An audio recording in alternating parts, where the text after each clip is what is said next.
주님의 기쁨, 주님의 면류관. 아멘. 여러분, 하나님은 사랑이십니다. 맞습니까? 네, 믿으십니까? 네. 그리고 사랑의 하나님께서요, 바로 여러분을 사랑하세요. 네, 아멘 소리가 별로 크지가 않네요. 네, 확신이 없으십니까? 네? 너무 당연해서 그런 겁니까? 예, 아니 목사님 너무 저는 지금 그 하나님의 사랑에 너무 감격하고 살아가는데 너무 당연한 말씀을 하시니 내가 할 말이 없어서 이렇게 대답을 못 하시는 건가요? 네. 여러분, 이렇게 하나님은 사랑이시고 사랑의 하나님께서 우리를, 저와 여러분을 사랑하세요. 그런데 여러분, 이 말씀이 그냥 여러분의 귀에 듣기 좋은 소리로만 들려지지 않기를 바라요. 이 말씀이 진리로서 여러분의 심령에 새겨지기를 바라고, 이 하나님께서 여러분을 사랑하신다는 이 메시지가, 이 말씀이 여러분의 영혼을 흔들어 깨울 수 있기를 주님의 이름으로 축복합니다. 여러분, 우리를 향한 하나님의 사랑은 변하지 않습니다. 여러분을 향한 하나님의 사랑은 여러분의 어떠함과 상관이 없이 절대로 변함이 없다는 것을 믿으시기를 바랍니다. 그래서 하나님은 우리를 사랑하시기 위해서 최선을 다하지 않으세요. 하나님은 우리를 최고로 사랑하십니다. 최선을 다해서 사랑하는 게 아니라요, 최고로 사랑하세요. 여러분, 최선을 다한다는 말을 조금 비꼬아서 조금 뭐랄까요, 좀 다른 면으로 표현한다면 이런 표현이 될 수도 있거든요. 나는 최선을 다했어. 그 말은 난 할 만큼 다했어, 이런 뜻이에요. 하나님은 우리를 사랑하십니다. 그런데 아까 말씀드렸지만 최선을 다해서 사랑하시는 게 아니라요, 최고로 우리를 사랑하세요. 그래서 하나님은 우리에게 할 만큼 다 하신 분이, 다하는 정도가 없습니다. 계속 더 하세요. 계속 더. 우리가 심지어 잘못하고 실수해도 하나님의 사랑은 변함이 없다는 것을 여러분들 꼭 기억하시길 바라고 믿으시기를 축복합니다. 여러분, 하나님이 우리를 향하여, 하나님께서는 우리를 향한 당신의 사랑이 어떠한 사랑인지를 여러분 우리에게 보여주셨고 나타내 주셨고 확증시켜 주셨어요. 그것이 무엇입니까? 바로 독생자 예수 그리스도를 십자가에 내어주셔서 죽음에 내어주심으로 그 사랑을 우리에게 확증해 주셨어요. 예수님께서도, 하나님의 아들 예수님께서도 육신의 몸을 입고 이 땅에 오셔서 하늘의 모든 영광을 다 버리고, 하늘의 모든 권세를 다 버리고 우리와 같은 모양으로 이 땅에 오셔서 자신의 생명을 내어주심으로 우리를 사랑하셨음을 여러분들 기억하시길 바랍니다. 여러분, 이것이 저와 여러분을 향한 주님의 사랑이에요. 그런데 이 사랑이 여러분 언제 끊어질까요? 언제 이 사랑이 멈추어질까요? 이 사랑은, 우리 장로님이 고개를 이렇게 흔들어요. 이 목사님 무슨 말씀을, 하나님의 이런 놀라운 사랑은 절대 끊어짐이 없고 공급이 멈춤이 없다는 그런 표시겠죠? 네, 맞아요. 하나님의 사랑은 여러분 절대로 끊어짐이 없습니다. 멈추어짐이 없어요. 그래서 지금도, 아니 어제도, 오늘도, 내일도 우리는 이 주님의 풍성한 사랑 가운데 넘치는 사랑을 받고 살아가게 되는 줄 믿으시기를 축복합니다. 그런데 다만 우리가 그 주님을 어떻게 믿느냐, 얼마나 우리의 심령과 삶과 인생 가운데서 그 사랑의 주님을 얼마나 인식하고 살아가느냐에 따라서 어떤 사람들은 똑같이 넘치는 하나님의 사랑을 받지만, 그러면서 주님을 가까이 주님이 우리와 자신과 가까이 계시면서 나를 인도해 주시는 분으로 친밀하게 느끼고 살아가는 사람도 있고, 어떤 사람은 똑같은 주님의 사랑을 넘치도록 받으면서도 주님을 저 멀리, 주님은 하늘에서나 계시고 어쩌다가 내가 정말 기도 열심히 하면, 금식 열심히 하면, 헌금 많이 하면, 봉사 열심히 하면 가끔가다 한 번씩 내가 죽을 똥말똥할 때, 생명이 꼴딱꼴딱 넘어가기 직전에, 내가 망하기 일보 직전에, 그때서야 나를 도우시고, 그러니까 가까이 하기에는 좀 멀리 계신 분, 그런 분으로 느끼며 그렇게 생각하고 살아가는 분들도 계실 것이고, 어떤 사람들은 구원은 받았지만 똑같은 넘치는 하나님의 사랑 속에서 살아가면서도 삶에서 전혀 주님을 인식하지 못하고, 교회나 와야 그나마 주님이구나, 예수님이 나의 구원이구나 정도를 알고 다시 삶으로 돌아가면 삶의 자리에서 한 번도 주님을 인식하고 생각하고 의지하지 못하고 살아가는 그런 분들도 계시다는 말이죠. 여러분, 그러면 주님과 예수 그리스도를 믿고 거듭난 우리가 실제로 정말 진짜로 주님과 어떤 관계일까요? 여러분과 주님이 진짜 어떤 관계일까요? 예수님은요, 직접 당신과 우리와의 관계가 얼마나 실제적이고 얼마나 밀착되어져 있는지를 직접 말씀해 주셨어요. 그 부분 중에 한 부분을 보게 되면 요한복음 15장 5절이에요. 같이 읽어보겠습니다. 시작. 나는 포도나무요 너희는 가지라. 그가 내 안에 내가 그 안에 거하면 사람이 열매를 많이 맺나니 나를 떠나서는 너희가 아무것도 할 수 없음이라. 아멘.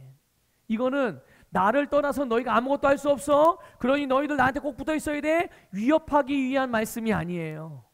경고하기 위한 말씀이 메시지가 아닙니다.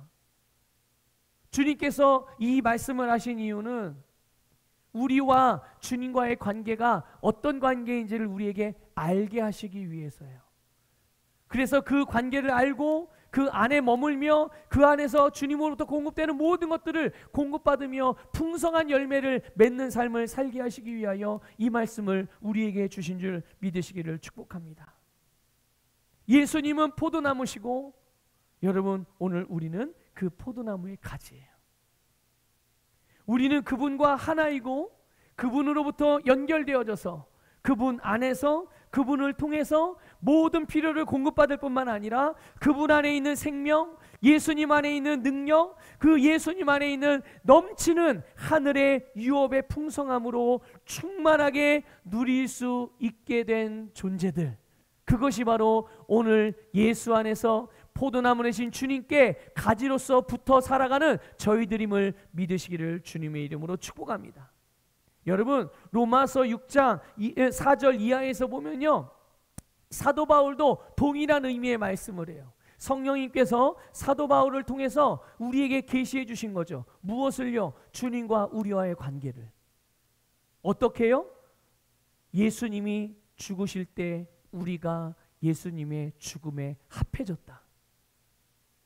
예수님이 부활하실 때 그 부활의 생명으로 우리가 그 주님의 부활과 합해졌다. 이 말이 무슨 말이에요? 예수님이 죽으실 때 우리도 죽었고, 예수님이 살아계실 때 우리도 살아났고, 예수님이 승천하셔서 하나님의 우편에 앉아 계실 때 우리도 그 자리에 함께 앉았고. 이거 도대체 무슨 조화입니까 이게? 예? 주님과 우리가 어떤 관계라는 거예요? 하나라는 관계. 주님과 우리가, 거듭난 우리가 예수님과 하나라는 뜻이에요. 너무 놀랍고 감격스럽고 감사한 은혜가 아닐 수 없습니다. 여러분, 그 주님께 감사하고 또 감사하고 감사하기를 축복하고, 그 은혜 속에 감격으로 여러분의 매 삶의 순간순간을 살아가시기를 축복합니다.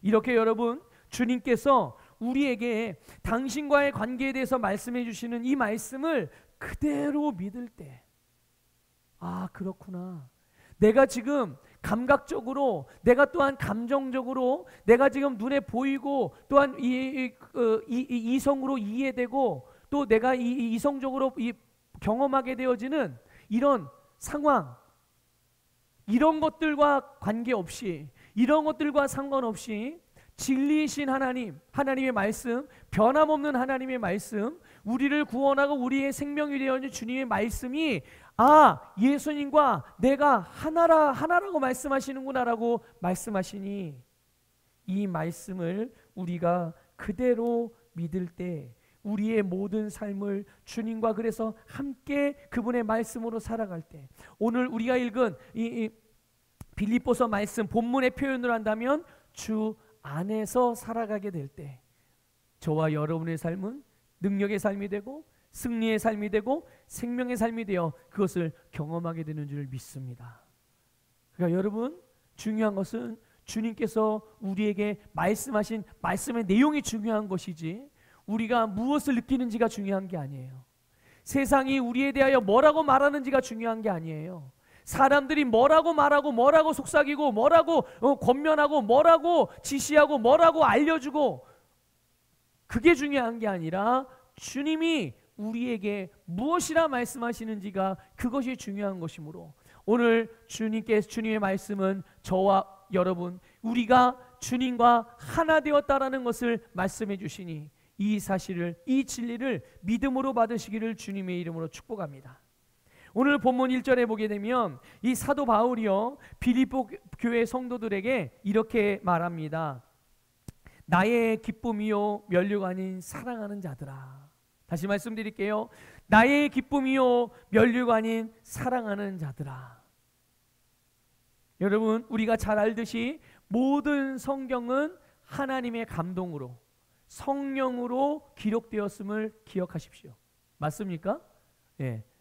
사람의 손을 빌어 기록이 되어졌지만 그러나 그 사람의 손을 빌어 기록한 성경의 내용들 하나하나는 다 하나님의 성령께서 기록하게 하신 내용이에요. 인간의 사사로운 의견이나 감정을 따라서 기록된 것이 아니란 말이죠. 비록 사도 바울이 오늘 우리가 조금 전에 본 대로 나의 기쁨이요 면류가 아닌 사랑하는 자다라고 이렇게 표현했지만 이 내용은 사도 바울의 어떤 개인적인 의견이나 개인적인 감정이 아니라 곧 성령의 감동이자 주님의 마음을 그대로 기록한 것이라는 것을 기억하시길 바라요. 그러니까 여러분, 이 말씀을 보면서 우리는 누구의 마음을 알 수 있는 거예요? 주님의 마음을 알 수 있는 거예요. 이것이 사도 바울이 단순히 빌립보 교인들에 대한 감정, 그런 마음이 이것에 그치는 것이 이것이 바로 주님께서 오늘 이 시대의 교회들, 이 시대의 성도들, 이 시대에 거듭난 오늘 우리들을 향한 그런 주님의 마음이라는 것을 깨달으시기를 주님의 이름으로 축복합니다. 실제로 여러분 구약 성경에 아가서에 보게 되면요, 주를 믿는 성도들을 향해 뭐라고 말하냐면 이렇게 말합니다. 나의 사랑하는 자, 나의 사랑하는 자. 스바냐 3장 17절 한번 볼까요? 이 말씀을 좀 보겠습니다. 스바냐서 3장 17절 읽겠습니다. 시작. 너의 하나님 여호와가 너의 가운데 계시니 그는 구원을 베푸실 전능자시라. 그가 너로 말미암아 기쁨을 이기지 못하시며 너를 잠잠히 사랑하시며 너로 말미암아 즐거이 부르며 기뻐하시리라 하리라. 아멘. 자, 여기 이 말씀을 보면요, 그가 너로 말미암아 기쁨을 이기지 못한대요. 여러분 혹시 기쁨을 이기지 못하는 경험을 해보신 적이 있으시나요? 너무 기뻐, 이 기쁨을 주체할 수 없어서 하여튼 뭐 춤으로 표현을 하든지 막 환호성으로 표현을 하든지 막 박수로 표현을 하든지 막 펄쩍펄쩍 점핑으로 표현을 하든지 아니면 동네방네 돌아다니면서 막 주변 사람들에게 막 이야기하고 다닌다든지 이 기쁨을 이기지 못해서. 근데 하나님이 그렇대요. 누구 때문에? 누구 때문에요? 네, 저와 여러분 때문에요. 저와 여러분 때문에. 그런데 여기서 머물지 않아요. 하나님의 기쁨이요. 저와 여러분 때문에 즐거이 뭐 하신대요? 즐거이 부르신대요. 뭘 불러요? 뭘 불러요? 노래를 부른다는 거예요. 여러분, 즐거이 우리를 부르시고 노래를 부르시고, 우리만 하나님을 찬양하는 줄 알았는데 우리만 하나님을 향하여 노래하고 그렇게 하나님을 기뻐하는 줄만 알았는데 하나님이 저와 여러분을 통해서 이 기쁨을 이기지 못해서 펄쩍펄쩍 뛰시면서 노래를 부르시고 우리의 이름을 높이 부르시고. 이 말씀 준비하면서 세상에 어떻게 이러실 수가 있지 다시 한번 또 깨닫게 됐어요.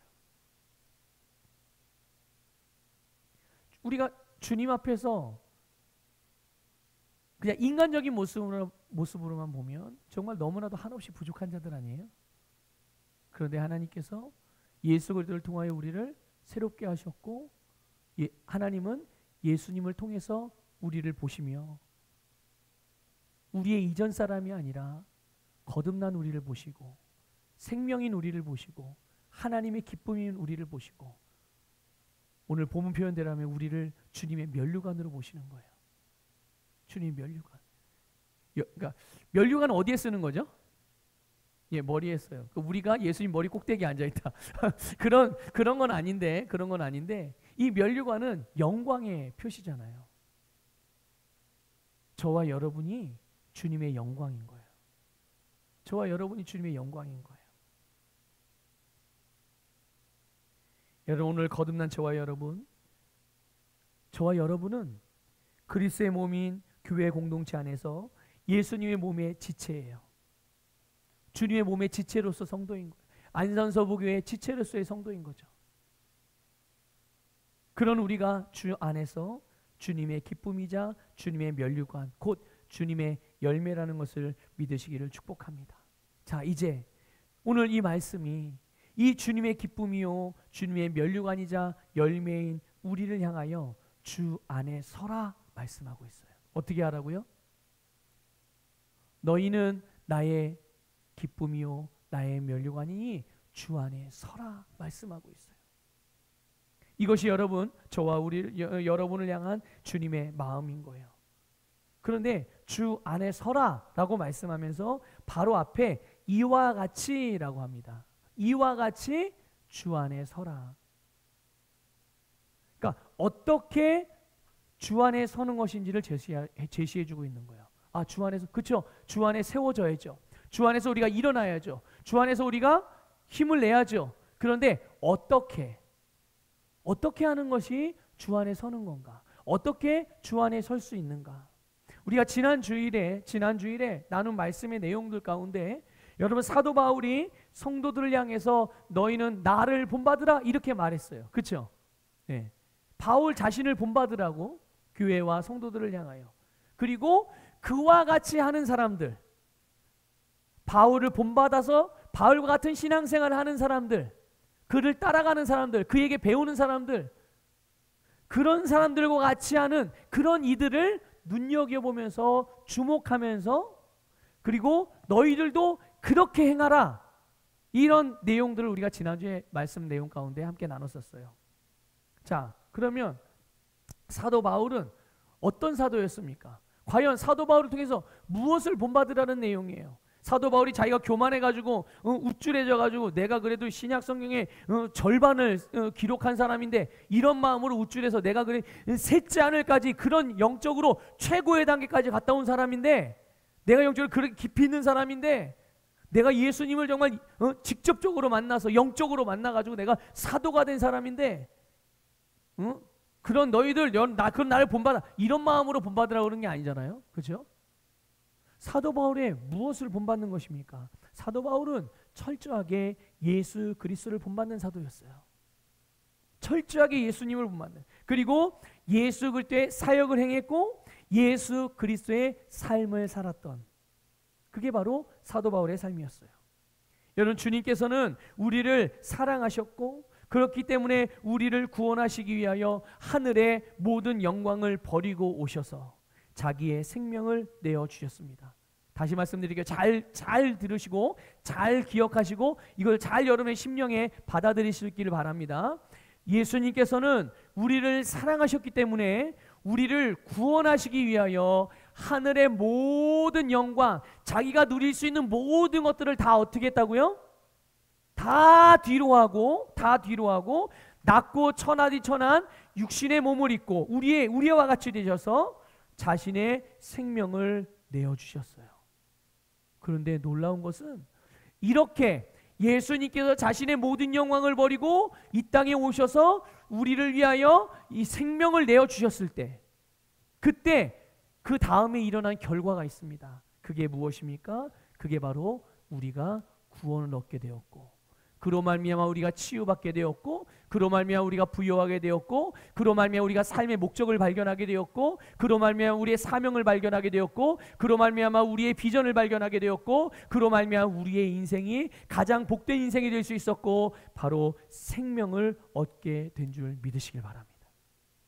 예수님께서 모든 영광을 버리고 이 땅에 오셔서 우리를 사랑하심으로 자신을 내어주셨을 때 우리에게 이 놀라운 구원의 역사가 일어난 거예요. 사도 바울도 역시 그런 자가 되었고 그렇게 행하며 살았어요. 오늘 본문에서도 우리는 그것을 확인할 수가 있죠. 1절에서 보게 되면 나의 사랑하고 사모하는 형제들, 나의 기쁨이요 면류관인 사랑하는 자들아 라고 이렇게 말합니다. 사도 바울이 빌립보 교회와 성도들, 자신의 사역의 대상들 아니겠어요? 근데 그들을 함께 하는 동역자들로 함께 주님의 몸을 이루고 있는 지체들을 향해서 이렇게 여겼다는 거예요. 어떻게요? 나의 사랑하고 사모하는 형제들이고 그들은 나의 기쁨이고 그들은 나의 면류관이고 그들은 나의 사랑하는 자들이다. 사도 바울의 마음엔 항상 그들을 사랑하고 사모하는 마음이었고 자신의 신앙생활, 자기의 섬김, 이 사도 바울의 희생, 사도 바울이 양육하는 것, 사도 바울이 전하는 복음을 전파하는 일, 사도 바울이 봉사하는 모든 것들, 이거를 통해서 구원받고 변화되고 성장하고 새로워지는 교회 성도들이 바로 그들의 기쁨이었고 면류관이었다는 사실을 깨달으시기를 축복합니다. 여러분 옆에 계신 분들 보세요. 자, 앞뒤에 계신 분들 보세요. 여러분 옆에 계신 분들, 앞뒤에 계신 분들 어떻게 여기고 계십니까? 어떻게 여기고 계세요? 여러분 혹시 저를 어떻게 여기십니까? 그냥 한번 담임 목사 왔다 가는 사람? 그냥 말씀이나 전해주는 사람으로 여기시나요? 아니면 그냥 옆에 계신 분들, 앞뒤에 계신 분들 그냥 아는, 같이 신앙생활하는 사람 이런 정도로 여기십니까? 있어도 되고 뭐 있으면 좋지만 뭐 없어도 뭐 크게 아쉬움이 없는 그런 존재로 여기십니까? 아니요. 여러분 오늘 우리는 주님의 기쁨이고 면류관일 뿐만 아니라 여러분 성도님들인 여러분들은 목회자인 저의 기쁨이고 면류관인 것뿐만 아니라 또한 여러분 옆에 계신 분들이 바로 여러분의 열매이고 여러분의 기쁨이고 여러분의 면류관이며 열매라는 사실을 깨닫고 그렇게 인식하고 살아갈 수 있게 되기를 주님의 이름으로 축복합니다. 그런데 여러분 여기에 보면요, 바울이 빌립보 교회와 성도들을 사랑하는 형제들이라고 그랬어요. 사랑하는 자들아, 사랑하는 이들이요, 사랑하는 형제들이요, 이렇게 말했는데요. 이 바울이 사랑하는 형제들이라는 표현을 할 때 이 사랑이라는 단어가 어떤 단어냐면 여러분 아가페예요. 아가페. 헬라어 원어가 아가페입니다. 여러분 아가페 사랑 이제 뭔지 아시죠? 아가페 사랑은 원래 누구만 할 수 있었던 사랑이에요? 원래 하나님만 할 수 있는 신적인 사랑입니다.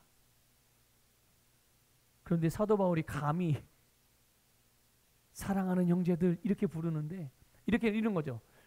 제가 많이 이제 우리 장로님을 볼 때 사랑하는 장로님 이렇게 부르는데 그냥 인간 김원하 목사가 할 수 있는 최고의 사랑으로 사랑, 최선의 사랑으로 사랑 이게 아니라 하나님의 신적인 사랑으로 사랑하는 장로님 이렇게 부르는 것과 같은 거예요. 아니 감히 어떻게 그럴 수 있죠? 여러분 이게 바로 새로운 피조물의 계시예요. 여러분 바울은 자기가 지금 교회와 성도들을 향한 사랑을, 동역자들을 향한 사랑을, 그들의 면류관이자 그들의 기쁨이 되어지는 그 사역의 대상들을 사랑하는 사랑을 하나님의 사랑이요, 무조건적인 사랑이요, 신적인 사랑이요, 하나님께서 아들을 십자가의 죽음에 내어주신 그 사랑이요, 자기의 목숨을 내어주신 그 주님의 사랑이요, 그 사랑으로 교회와 성도를 사랑하고 그 사랑으로 그들을 주 안에서 설하라고 말씀하고 권면하고 있는 거예요. 여러분 이것이 주님과 바울의 관계예요.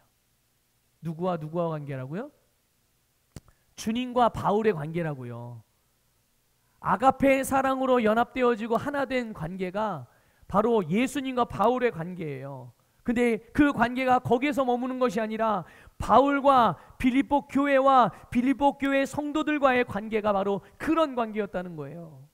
그리고 오늘 교회, 오늘 그리고 성도와 주님과의 관계가 바로 이 아가페의 사랑으로 연합되어진 관계임을 믿으시기를 축복합니다.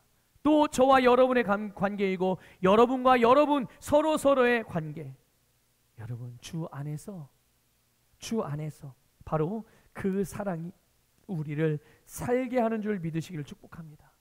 아까 제가 강조하면서 주의 깊게 들으라고 마음에 새기라고 말씀을 드렸어요. 주님께서 우리를 사랑하심으로 우리를 구원하시기 위하여 당신의 모든 영광과 유익을 다 버리고 이 땅에 오셨어요.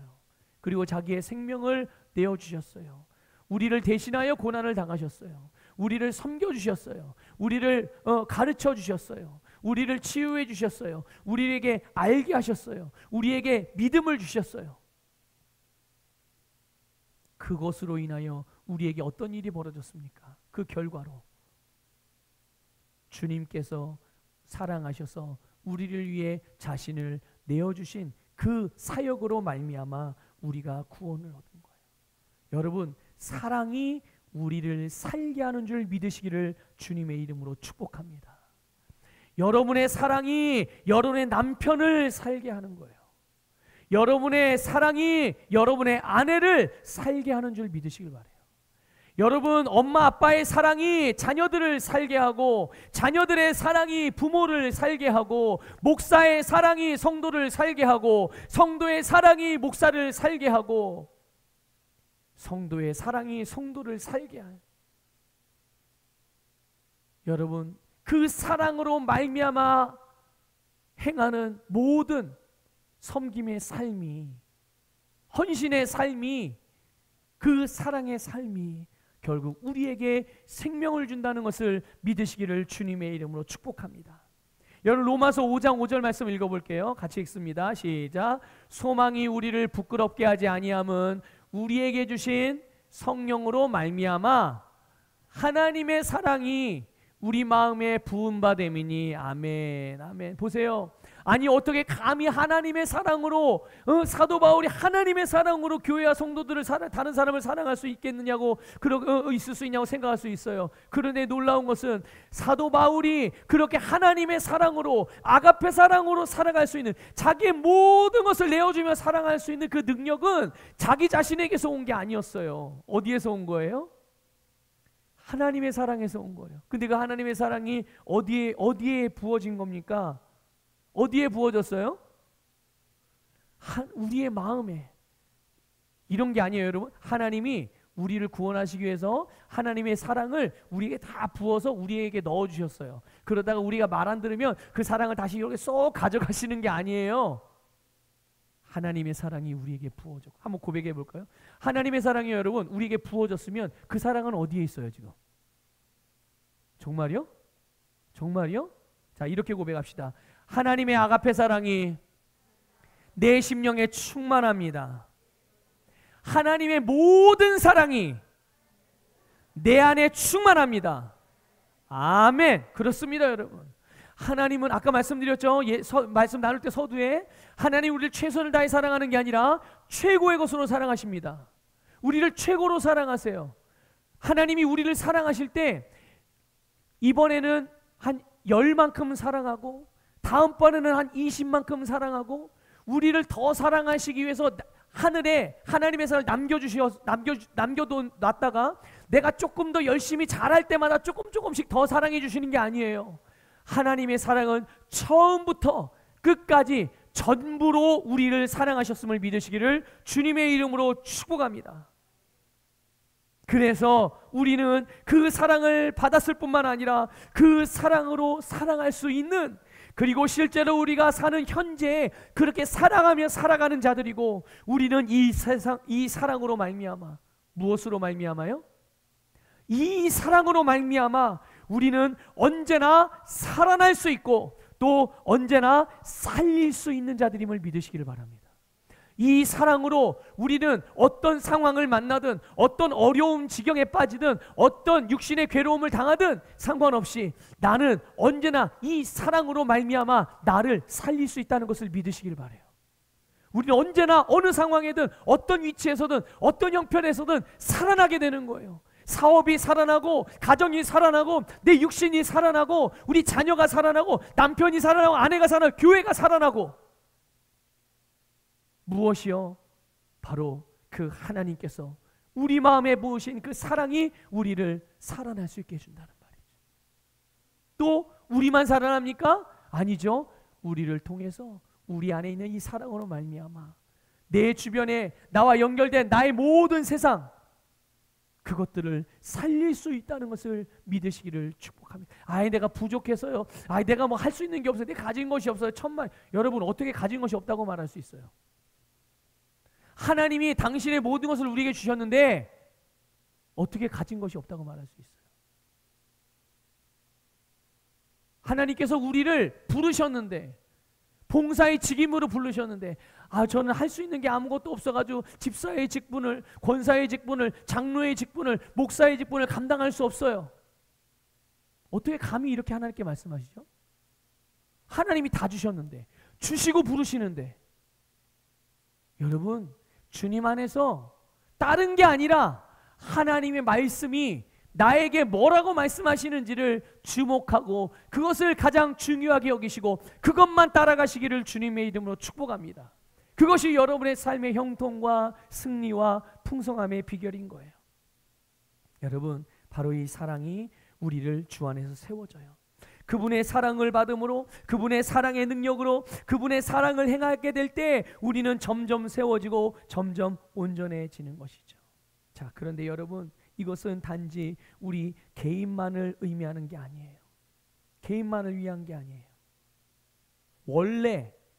원래 사랑이라는 게 원래 사랑은 본질적으로 개인적인 것이 아닙니다. 이걸 아셔야 돼요. 본질적으로 사랑은 절대로 개인적인 게 아니에요. 여러분 사랑은 혼자 하는 게 아닙니다. 사랑은 혼자 하는 게 아니에요. 반드시 사랑은 대상이 있어요. 사랑은 반드시 대상이 있습니다. 내가 아닌 다른 사람이에요. 사랑은 그렇게 흘러가는 겁니다. 그러므로 사랑 자체가 개인적인 것이 아니라 공동체적인 성격을 띠고 있다는 것을 아셔야 해요. 사랑은 항상 공동체적이라는 것을 믿으시기를 바랍니다. 여러분 우리가 복음을 듣고 예수 그리스도를 믿고 거듭날 때 이미 우리는 그러니까 여러분이 예수를 믿고 하나님의 자녀로 거듭나고 구원받았을 때 이미 그 자체로 우리는 주님의 몸의 지체가 되었고 주님과 하나가 되었고 그 몸인 교회로 부름을 받아서 공동체를 이루게 되었다는 것을 기억하시길 바랍니다. 그러니까 여러분 혼자서 신앙생활하는 사람들 여러분 절대로 그 신앙생활이 건전할 수가 없어요. 건강할 수가 없어요. 그걸 아셔야 돼요. 여러분 왜 하나님의 말씀에서 항상 교회 공동체로 부르고 있는지를 여러분 아셔야 돼요. 성경에서는 목사님 사도 바울도 여기저기 다니면서 이게 자기 마음대로 신앙생활한 거 아닌가요? 천만의 말씀이요. 사도 바울은 철저하게 교회와 연결되어졌다는 것을 교회 안에서 공동체 안에서 신앙생활했다는 것을 아셔야 돼요.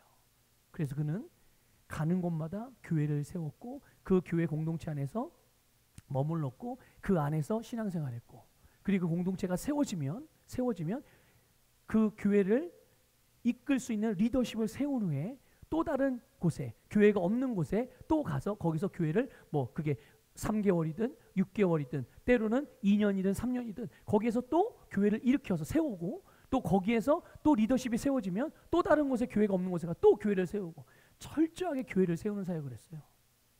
그리고 그 지역에 하나님의 사람들 복음을 듣는 자들을 어디로 다 불렀어요?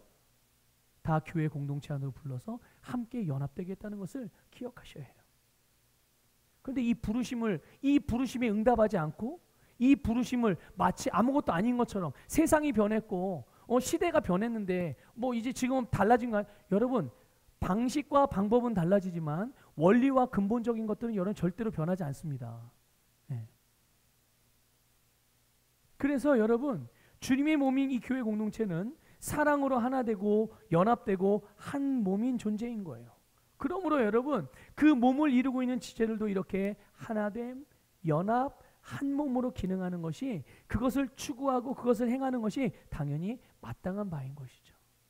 여러분 연합되는 모든 성도들이 되시기를 주님의 이름으로 축복합니다. 자 그런데 빌립보 교회에 이 하나됨을 깨뜨리는 일이 일어났어요.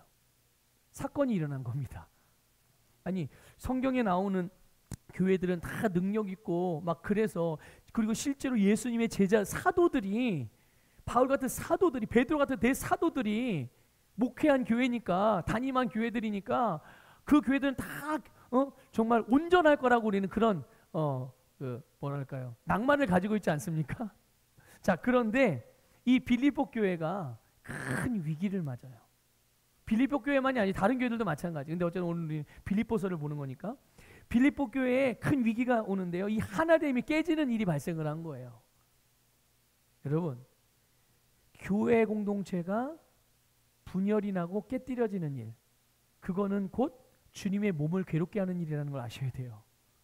그러니까 이 무엇이 이 하나됨을 깨뜨렸는가? 분열과 다툼이었어요. 초대교회에도 분열과 다툼이 일어났나요? 네, 분열과 다툼이 일어났어요. 근데 이게 얼마나 심각한 일이었는지, 그러니까 사도 바울이 이 일을 얼마나 심각하게 다루고 있었는지요. 2절에 보면요, 본문 2절에 보면 이 다툼의 주인공의 이름이 나와요. 누구죠? 유오디아와 순두계, 이 둘 다 여자들입니다. 여인들이에요. 이 두 여인이요,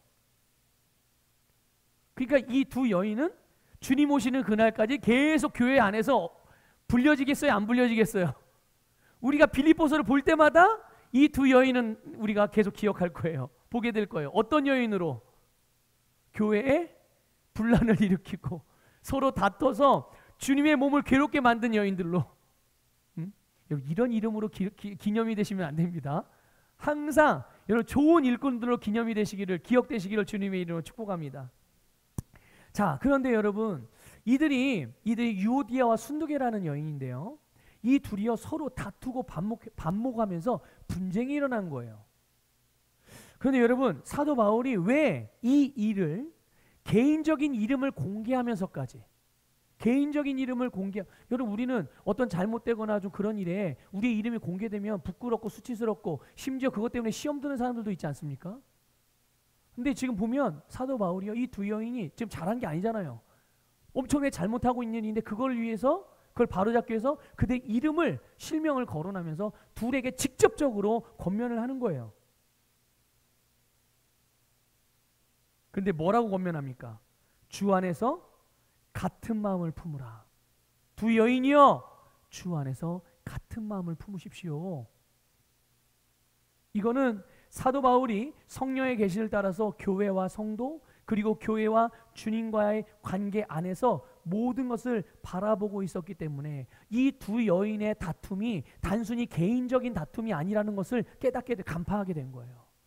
교회 안에서 성도와 성도와의 다툼, 혹시나 갈등, 이것이 단순히 그냥 개인적인 문제로 끝나는 것이 아니라는 것을 이 사도 바울은 알고 있는 거죠. 왜요? 교회가 뭔지를 알기 때문에. 교회는 주님의 몸이고 조직이 아니란 말이죠. 조직은 어떻게 합니까? 조직은 뭔가 잘못되면 잘라내고 갈아 끼면 되는 거예요. 바꾸면 되는 거예요. 그런데 여러분, 몸은 그렇게 돼요, 안 돼요? 유기체는 그렇게 되는 게 아니에요. 몸은 그렇게 될 수 있는 게 아니에요. 하나가 연약해지면, 아프면 이것이 다 치료될 때까지 다른 지체들이 기다려주고 도와줘야 되는 거예요. 모든 힘과 에너지가 다 어디로 가요? 그 연약한 부분에 쏠리게 되는 거예요. 그래서 얘가 다 회복될, 그래야 비로소 온몸 전체가 어떻게 되는 거예요? 건강해지는 거죠. 만일 내 몸 중에 어느 한 부분이 연약하다면 내 몸 전체가 건강한 거예요? 아닌 거예요? 내 몸 전체가 건강한 게 아닌 거예요. 바로 유기체라는 건, 생명을 나누는 유기체는 바로 그런 건, 교회가 바로 주님의 몸이고 주님의 생명을 나눈 한 형제자매요 유기체이고, 그래 교회가 뭔지를 아니까 단순히 개인적인, 다른 사람들에게 개인적인 다툼으로 보는데 사도 바울은 그걸 그렇게 볼 수가 없는 거예요. 교회는 주님의 몸이고 성도는 주님의 지체니까. 주님의 몸은 가장 최고의 수준의 사랑, 아가페 사랑이요, 하나님의 사랑으로 시작되었고 그 사랑으로 존재하고 그 사랑으로 유지되고 그 사랑으로 성장하고 그 사랑으로 세상을 구원하는 것. 그런데 그런 성도들 사이에 분쟁이 일어났다, 다툼이 일어났다, 주님의 몸을 해치고 망가뜨리는 일이 일어나게 된 거예요. 자, 그러면 이 두 여인이 어떤 여인들이었을까요? 어떤 사람들이었을까요? 3절을요, 우리 그 새번역 성경으로 좀 볼게요. 새번역 성경이 조금 더 정확한 번역입니다. 지금 우리가 가지고 개역개정 성경으로 번역된 내용을 보면 약간 이게 주객이 전도되어져서 원래 원어가 의미하는 바가 조금 약간 달라질 수가 있어서 우리가 새번역 성경을 보겠습니다. 이 부분만큼은. 자, 같이 읽어볼게요. 시작. 그렇습니다. 나의 진정한 동지여, 그대에게도 부탁합니다. 이 여인들을 도와주십시오. 이 여인들은 글레멘드와 그 밖의 나의 동역자들과 더불어 복음을 전하는 일에 나와 함께 애쓴 사람들입니다. 그들의 이름은 생명책에 기록되어 있습니다. 아멘. 보세요. 이 여인들이 어떤 여인이었어요? 예? 이 유오디아와 순두계라는 이 두 여인은요, 사도 바울의 아주 신실한 동역자들이었고, 그 당시에도 이 시점에도 사도 바울을 계속 도우며 동역했고, 글레멘드를 비롯 다른 동역자들과 함께 연합해서 복음을 전하는 일에 핵심적인 멤버였어요. 바울의 사역의 핵심 멤버. 무엇보다 그들의 이름이 어디에 기록되어 있다고요? 네, 생명책에 기록된 여인들이에요. 그러니까 이 사람들 중요한 사람들이 중요하지 않은 사람들이에요. 예, 굉장히 중요한 사람들이었던 거예요. 그리고 실제로 중요한 일을 행했던 사람들이죠. 이렇게 볼 때 여러분, 이들이 뭔가 대단히 뭔가 잘못된 일로 인해서 다툼을 일으키는 게 아니라는 걸 우리는 짐작해 볼 수 있는 거예요. 언제나 바울과 동역했던 사람들이니까. 그들이 잘못돼 봐야 얼마나 대단히 윤리도덕적으로 잘못된 일을 행했겠어요. 그런데 이런 갈등과 다툼과 반목이 생겼던 것은 서로 잘해보고자 했던 것 때문에, 서로 열심히, 나도 복음을 전하는 일에 열심히, 너도 복음을 전하는 일에 열심히, 이러다 보니까 각자 자기 생각대로 했을 가능성이 큰 거예요. 열심히 주님을 섬기려고 하다 보니. 그러니까 여러분, 우리가 내가 지금 무엇을 위해서 이 일을 하고 누구를 위한 일이고 어떤 마음과 어떤 태도로 이 일을 하는가, 항상 우리는 이것을 잊지 말아야 되는 거예요. 우리가 무슨 일을 하든지, 주님을 위해서 하든, 뭐 예배를 인도하는 일이든, 찬양을 인도하는 일이든, 아니면 뭐 예배위원으로 봉사하는 일이든, 봉사의 직분을 가지고 무슨 일을 하든, 아니 또 내가 가정에서든 직장에서든 어떤 삶을 살든, 이것이 무엇을 위한 일이며 누구를 위한 일이며 이것을 위한 나의 삶의 태도가 어떠해야 되는지를 항상 기억해야 해요. 여러분, 우리의 일은, 자 한번 저를 따라 고백합시다. 우리의 일은 주님의 일이며, 주님의 일은 교회의 일이며, 생명과 구원을 위한 일이며, 하나님의 뜻을 이루는 일이다. 믿습니까? 믿습니까? 우리의 모든 삶이 그런 삶인 거예요. 그렇기 때문에 주님의 방법, 주님의 사랑으로 모든 삶을 살아가시기를 주님의 이름으로 축복합니다. 여러분, 분쟁이나 이 다툼의 시작이 의외로 아주 사소한 일들에서 시작된다는 것을 아십니까, 여러분? 아마 공감하실 거예요. 이게 처음부터 대단히 뭔가 큰 잘못 때문에 일어나는 게 아니에요. 그런데 그 작고 사소한 것들에 부정적인 의미를 부여하고 자기의 잘못된 감정을 거기다 이입시키고 자기 기분을 따라 생각하고 자기 기준으로 판단하고, 그렇게 하면서 그 분쟁의 마음, 경쟁의 마음, 질투의 마음, 다툼의 마음에 계속 양분을 공급해가지고 이게 커지게 만들어서 결국 삶에 그게 뻥 하고 나오게, 열매가 맺혀지게 만드는 거죠. 여러분, 주님의 몸인 교회 안에서 분열이나 다툼이 일어날 때 그것은 곧 이유가 무엇이냐에 상관없이 여러분, 그것은 주님의 몸을 해치는 일이라는 것을 아셔야 돼요. 바울이 이 두 여인의 이름을 직접 언급하면서 같은 마음을 품으라고 했을 때 당사자들뿐만 아니라 같은 마음을 품고 하는 일에 여러분, 교회와 성도가 함께 도울 것을 권면했어요. 여러분, 이것이 주 안에서라는 내용이에요. 주 안에 서라는 내용입니다. 주 안에 서는 것. 주 안에 서는, 어떻게 주 안에 서죠? 예수님을 본받아 모든 영광을 버리고 자신을 내어주신 것처럼, 그것이 주 안에 서는 것이요. 또 주 안에 서는 내용은요, 그것은 성도가 서로 하나 되어 함께 서로 돕는 것입니다. 여러분, 주 안에 세워지는 것은 곧 같은 마음을 품는 것이고 하나 되고 이것을 위해서 서로 돕고 그리고 지체가 세워지는 거예요. 그런데 주목할 만한 거는요, 유오디아와 순두계 누구에게도 잘잘못을 가리지 않고 있다는 거예요. 너는 잘했고 너는 잘못했고, 아니 너는 잘했고 너는 잘못했고, 누구에게 잘못이 있느냐, 누가 원인을 제공했느냐, 이런 내용이 나오지 않아요. 이런 내용이 나오죠. 누구 때문에 원인이 뭔지, 누가 먼저 사과해야 되는지, 누가 잘못해, 여기 두 가지를 알 수가 있어요. 하나는 여러분, 같은 마음의 기준이 무엇이어야 하는지. 같은 마음을 품으래잖아요. 같은 마음을 품고 세워지라잖아요.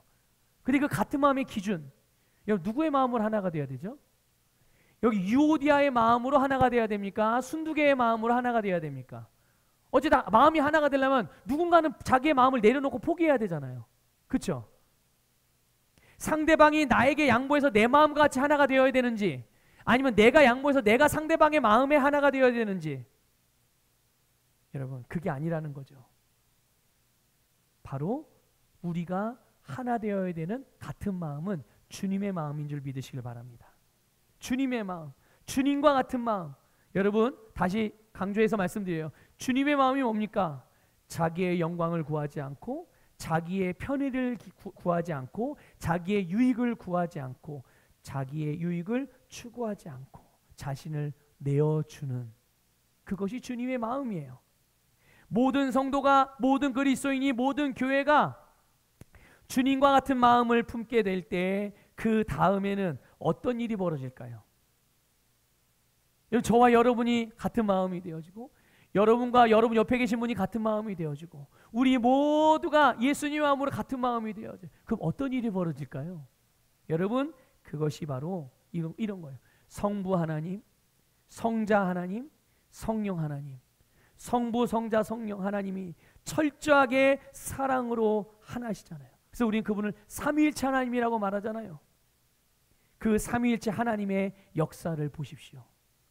하나님이 어떤 역사를 이루시는지, 그것이 바로 같은 마음을 품은 주님의 몸인 교회, 주님의 몸인 지체인 성도들에게서 일어나는 역사들이고, 여러분이 여러분의 삶에서, 여러분의 사역의 현장에서, 여러분의 몸된 교회에서 일으킬 수 있는, 행할 수 있는, 나타낼 수 있는 그런 능력의 삶이라는 것을 믿으시기를 주님의 이름으로 축복합니다. 여러분 주님의 마음은 사랑의 마음이며, 하나님을 위하고 교회를 위하고 다른 사람을 위하는 마음이에요. 이 마음으로 주님을 섬기시기를 주님의 이름으로 축복합니다. 마지막으로 하나만 더 보면, 여러분 분열과 다툼이 일어날 때 누가 먼저 다가가야 되는 거예요. 자, 오늘 본문에서 누가 먼저 다가가라고 말씀하고 있죠? 유오디아예요, 순두개예요? 누가 먼저 다가가라고 말하진 않아요? 유오디아 당신이 먼저 다가가세요, 순두개 당신이 먼저 다가가세요 말하지 않습니다. 잘못한 사람이 먼저 다가가야 되는지, 아니 어린 사람이 먼저 다가가야 되는지, 아니면 성격이 좋고 성품이 좋은 사람이, 온유한 사람이 먼저 다가가야 되는지, 아니요, 그런 게 아니에요. 주 안에서, 누구 안에서요? 주 안에서 항상 내가 먼저 다가가는 거예요. 항상 내가 먼저 손 내밀고, 내가 먼저 다가가고, 내가 먼저 사과하고, 내가 먼저 화해하는. 누구를 위해서일까요? 첫째는 주님을 위해서며, 주님을 위해서, 곧 주님의 몸된 교회 공동체를 위해서죠. 두 번째는 상대방을 위해서예요. 상대방을 위해서. 그것이 주님의 마음이라는 것을 잊지 마시길 바랍니다. 이것이 아가페 사랑의 원리이고 그 사랑으로 기능하는 모습이에요. 예수님이 하늘의 모든 영광을 버리고 우리를, 자신의 영광을 구하지 아니하고 우리를 구원하시기에 이 땅에 오셔 자신을 내어주셨을 때 우리에게 구원이 임하고 생명이 임하고 능력이 임하고 승리가 임한 것처럼, 축복이 임한 것처럼. 그런데 놀라운 것은 주님을 위하고 상대방을 위하게 될 때 그 결과가, 다시 말씀드립니다, 주님을 위하고 상대방을 위하게 될 때 그 결과가 나를 세우고 내가 속한 공동체가 세워지는, 주 안에서 성장하고 주 안에서 지경이 확장되고 주 안에서 온전케 되는 결과를 가져오게 되는 거예요. 여러분 교회 안에서만이 아니에요. 여러분 가정에서나 일터에서나 모든 관계 안에서 여러분 안에 있는 하나님의 사랑으로 기능하시기를 축복합니다. 그러면 여러분이 관계하는 그런 모든 관계들, 여러분이 행하는 모든 일들에 살아나는 역사가 일어날 거예요.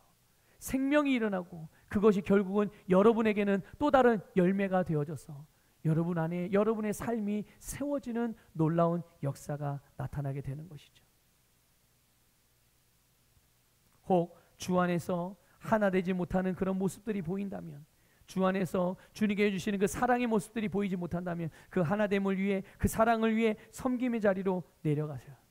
섬김의 자리에 내려가셔서 하나됨이 이루어질 때까지, 그 시간이 얼마나 필요하더라도 그 결과를 볼 때까지 섬기고 도우시길 바라요.